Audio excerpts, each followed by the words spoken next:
3 whole days have passed since the new mini set came out, so now we can really see what the best performing decks are, so you guys know what you're playing with and against. I'm gonna go over 5 of those decks, show you their mulligans, win rates, as well as some general tips for them. But we're also gonna check out all of the other working archetypes for each class, so stick around to the end. If you're serious about Hearthstone, drop a like and subscribe to the channel. And don't forget you can hire me for some Hearthstone coaching. Now, let's check out the decks. You are not prepared!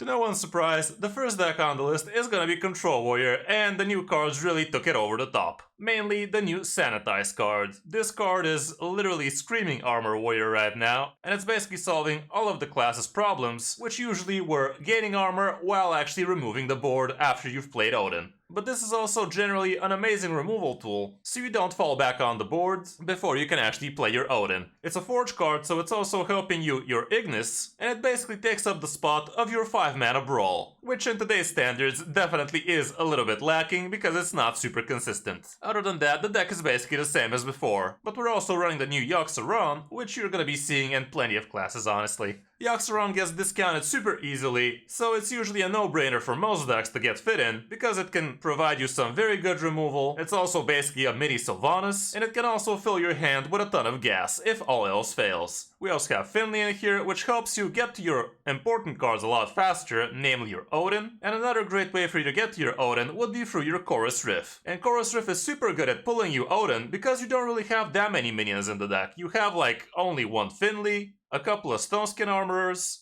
Ignis, Odin, and Yogg-Saron, so it's basically only 6 minions, and you can repeat this even up to 4 times. And again, like I said, you also have Finley, which if you don't get Odin, you're probably at least gonna get Finley, so you're gonna be able to spin your deck. Ignis is also incredibly powerful in this one, and you usually actually don't go for the 10-drop weapon with this one, because you want to get something like a 5-mana or heck, even a 1-mana cheap weapon with Wind Fury, so you can actually double swing with the Odin armor later. And we also have From the Depths, which can help you actually pull Odin even faster. I definitely do believe that this deck is due to a nerf, I'm not sure how, but something definitely needs to get touched. Like, the deck is full of buffed cards, and I think they kinda overdid it, especially with the new Sanitize card, so definitely do expect a nerf for this sometime soon. Matchup wise, it literally doesn't even have any bad ones, but from these stats here at least, it shows Dancing Paladin, which is honestly a meme deck, to be not a great matchup, as well as for Thaddeus Warlock, even though with the new Sanitize, I'm really not sure if these stats are accurate, because this is for the last 30 days, so there's that. But yeah, everything else is green, even though Arcane Hunter nowadays might be a little bit of a 50-50, because they also got a little bit of new support. Mulligan wise, here's what the stats show going first, and you definitely want to be having either Odin or ways to pull Odin, so Odin, Chorus Riff,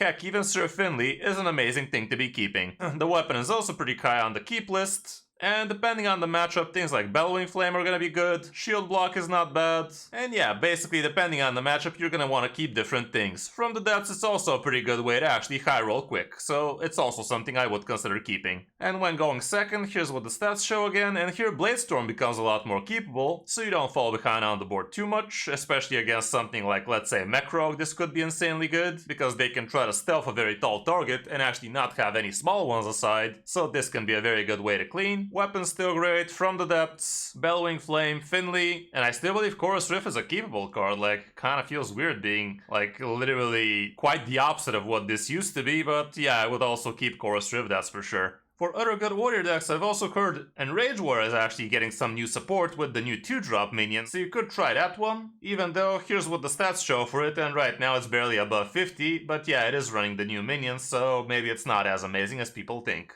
We also have 40 variants for Control Warrior, and we have plenty of different iterations of the list I showed you, including ones that are not running the Yogg, some that are running General Vezix, some that are running Shield Slams, and so on and so forth. On the number 2 spot we have Arcane Hunter, which is the other big winner of the new mini set, and it became a lot stronger, namely because of the new Celestial Shot, which is literally screaming Arcane Hunter. This one again is also abusing the new Yogg-Saron, but there are plenty of lists without it as well, but again, it definitely does fit the deck.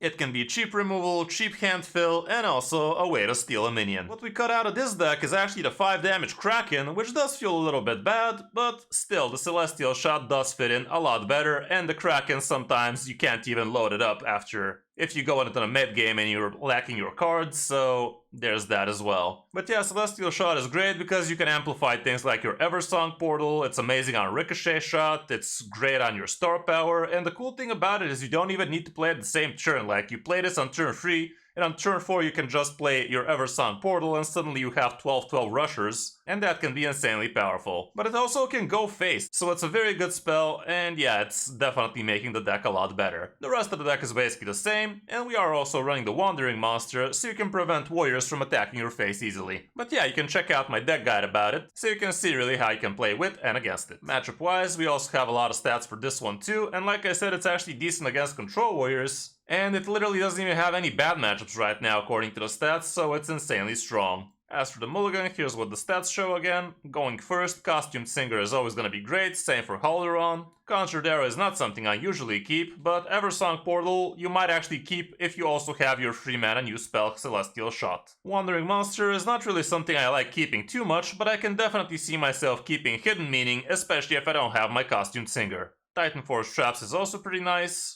Awakening Tremors is not bad, and I also keep Trinket Tracker if I don't already have at least a Costumed Singer. Going second, here's what the stats show again, and again the Wandering Monster is actually quite high on the keep list. And I'm really not a big fan of that. Depending on the matchup, Ricochet Shot can be pretty good though, like let's say if you're against a Pure Pally, that's gonna be great. Calderon and Costume Singer is still amazing, the Titan is even keepable here, but try to be curving into it. And yeah, Celestial Shot and Eversong Portal can actually be quite the powerful combo. For other good Hunter decks, we're actually seeing also a secret variant, which is running the collateral damage. Also Jungle Jammer, this is quite the weird list honestly. Krakenbane, Celestial Shot still, it's basically a different iteration of Arcane Hunter, but it does run quite a few different cards. It's also running the new AoE minion, Prison Breaker, which is interesting. And we can also see Hound Hunter doing pretty well still, even though the sample size is super small, it's actually having quite the good win rate. And this is basically the old variant of Hound Hunter with no new cards. On the number 3 spot, Control Warlock is also still super strong, and even though the Control Warrior matchup is not as good as it used to be, it's still an amazing deck. The only new card in this one is actually Yaxaron, but you actually have to be running ETC for it not to break your combo for Sergeris, because Yaxaron is gonna be your most expensive minion, and god knows you don't want to be pulling that from your Symphony of Sins. So that's why we have Yogg, Smothering Starfish, and Rooster Viper in an ETC, and everything else is basically the same for the deck. Doomkin is still super OP in this one, and it basically makes the difference between you and your opponent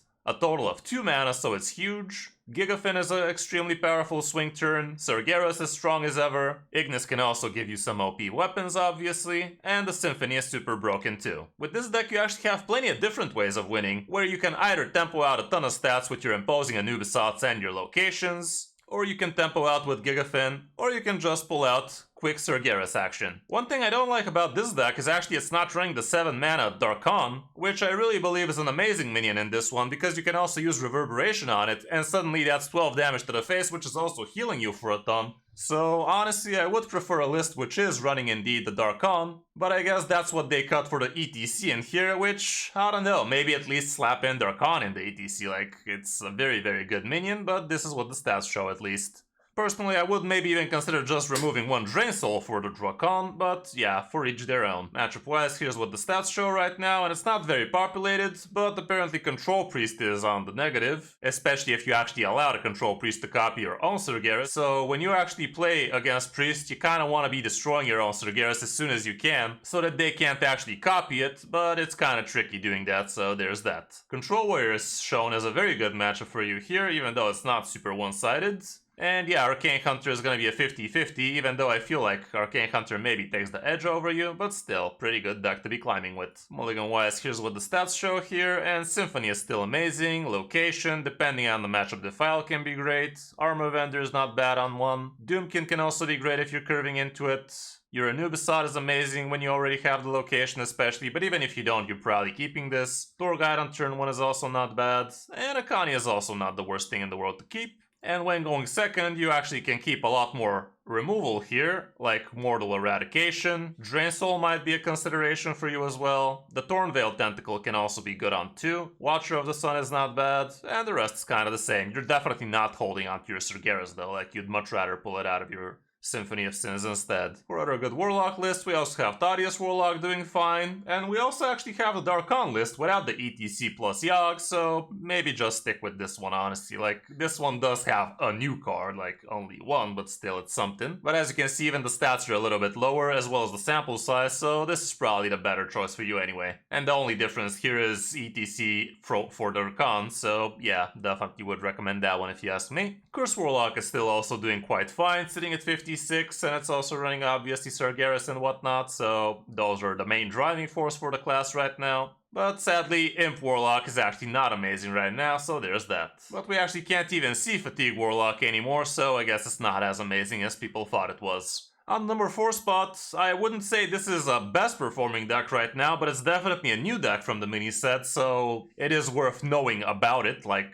I can just include here something like Pure Pally or something you already know about, but let's just look at this Miracle Druid instead so you guys actually know what this deck is supposed to be doing. On first glance, you literally can't even tell what the fuck this is supposed to be trying to achieve in the game, but what they're trying to do is actually build a good weapon out of their Ignis, preferably with a Wind Fury, and after that slap you for a ton of damage with Solar Eclipse into Harmonic Mood for +4 damage twice. They also have a couple of bounces, rakes, and basically a ton of amplified damage like that. And they kind of have infinite mana too, because they can also use a 0 mana discounted funnel cake on their idiots, which overheals all of them and it refreshes their mana back to full. They also have the new Contaminated Lasher. So yeah, basically what helps against this deck is if you have plenty of taunts, and also if you try to actually armor out of range if you're playing Control Warrior, let's say, and that's gonna help you get out of range for some of their breakpoints. They're also running Fizzle, so they can actually do all of that crap twice. And they're also running the new Yogg Saron in here, which again can give them a lot of random BS for them to try to steal the win like that. Matchup wise, here's what the stats show. The deck is currently at around 53-54% win rate, and I would say it has a high skill cap, so results may vary if you're actually good with it, but you're not gonna be amazing against things like Arcane Hunter, and also Mech Rogue is gonna be slapping you hard. Control Warrior is also supposed to be favorable, but yeah, all around it actually does have quite a few positive matchups. Mulligan-wise, I'd say Embrace of Nature is great. Ignis is very important for your game plan, so maybe that's also something you can hold on to. Depending on the matchup, Lunar Eclipse can be nice. Maybe Rake if you're against aggressive decks. So yeah, it's kind of a really weird deck, so I haven't really played it myself, and it's kind of awkward to really tell you what the mulligan is. And the stats are also kind of all over the place. And going second, this is what it looks like, and here Nourish becomes a bit more keepable too, and you can hold on to a lot more removal as well. Aquatic Form is probably not bad in both cases, even though it's also pretty amazing, so you can cycle your deck with Gadgets and Auctioneer like that as well, so there's that. For other good Druid decks right now, Trend Druid apparently is doing quite well. Drum Druid is also amazing with the new Yogg included.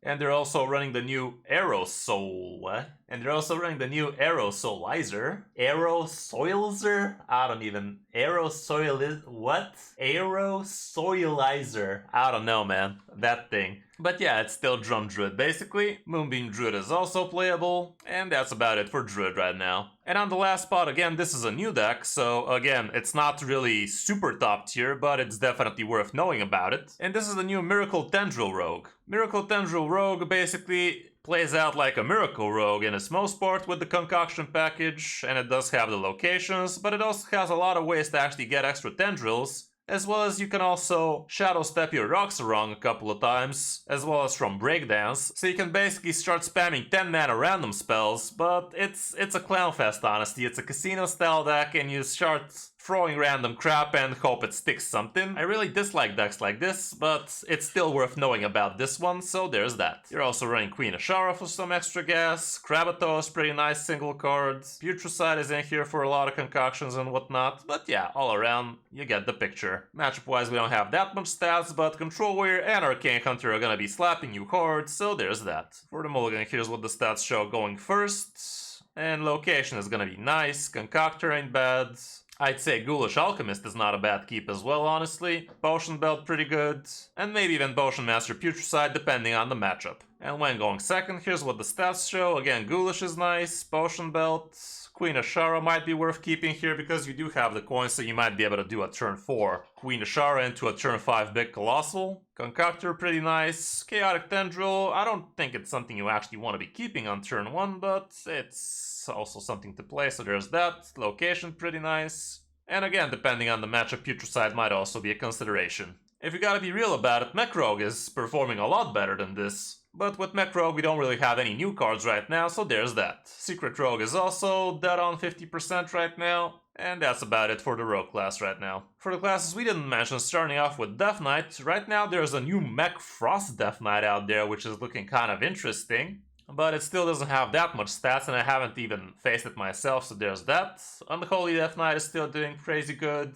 Plague Death Knight is actually playable again at above 53%. And also Blood Death Knight is still decent. With Demon Hunter, Big Demon Hunter is right now the best performer with a somewhat sample size, but I would believe that Outcast Demon Hunter is going to be outperforming it, and also Relic Demon Hunter is probably not going to be bad, even though right now I think Control Warrior is a perfect counter to Relic DH because Sanitize just destroys anything Relic DH can pull. With mages, Rainbow Mage is the best performer from Diamond to Legend, but in top 1000 Legend, Naga Mage is still taking the crown. For Paladin, Spear Pally is at the top, Aggro Paladin is also doing quite well. For Priest, Undead Priest actually has pretty decent win rate, even though the sample size is super low, and now with the random BS anomalies, you can even lose your hero power, so that can be pretty stupid. Control Priest is still as annoying as ever, even though it's not performing as good as it used to, and right now I would believe Control Warrior is going to be slapping it nice and good. With Shaman, Totem Shaman is the best performer, Nature Shaman is still playable, and I did hear some people say that there is some new kind of Shaman out there, but I guess it hasn't picked up just yet, so I guess we're gonna have to wait and see where that takes us. So that's gonna be it for this top 5, guys. Hope this helps you figure out what you want to be playing in the first days of the new mini set. I will be doing an updated video once we get a little bit more stats, so if you're serious about Hearthstone, drop a like and subscribe to the channel. And don't forget you can hire me for some Hearthstone coaching. Thanks for watching, I'm Kris05, and I'll see you in my next video, or stream.